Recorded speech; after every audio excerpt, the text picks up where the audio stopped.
Hello guys, welcome back to my channel. सबसे पहले मेरी तरफ से आप सबको राधे राधे। आज मैं अपने चैनल पर जो गीत लेकर आई हूँ, नो कटाई और रंग भराई, बहुत ही अच्छा है, बहुत ही प्यारा है, नया है। आप लोग लास्ट तक देखिएगा, बहुत ही अच्छा लगता है।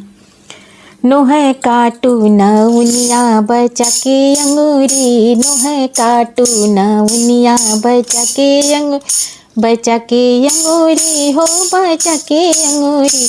नोह काटू नौनिया बचा के अंगूरी, हरवा भी देहब कंगना भी देहब, हरवा भी देहब कंगना भी दे, संगवा में देबो सोनरवा के। नोह काटू नौनिया बचा के अंगूरी, नोह काटू नौनिया बचा के अंगूरी।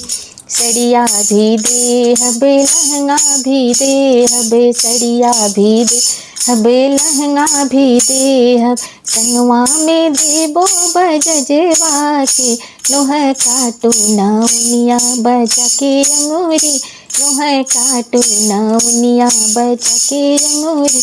चूड़िया भी देहब लहठी भी देहब, चूड़िया भी देहब लहठी भी दे, संगवा में देबो पटहिरवा के, संगवा में देबो चूड़ी हरवा के। नोह काटू नौनिया बचा के अंगूरी, नोह काटू नौनिया बचा के अंगूरी।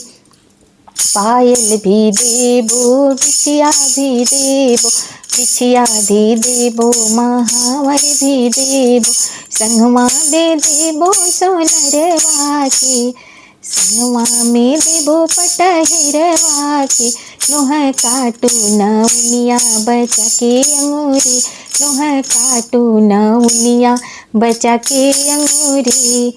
ए जी सोने नोहरनी में रंग भरल बा, ए जी सोने नोहरनी में रंग भरल बा, हमरा बाबू के रिया गजब कैले बा, हमरा बाबू के रिया गजब कैले बा।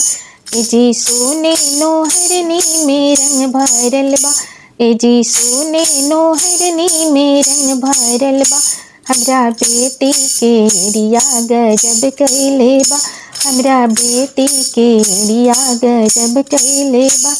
अजब कैले बा हो गजब कैले बा, हमरा बेटी के रिया गजब कैले बा, हमरा बाबू के रिया गजब कैले बा, हमरा बाबू के रिया गजब कैले बा। अगर मेरा ये गीत आप लोग को अच्छा लगा होगा तो कमेंट में ज़रूर बताइएगा। ऐसे ही अच्छे अच्छे वीडियो गीत के लिए मेरे चैनल को सब्सक्राइब ज़रूर कर दीजिएगा। फिर मिलती हूँ अगले वीडियो में अगले गीत के साथ। तब तक मेरी तरफ से आप सबको राधे राधे।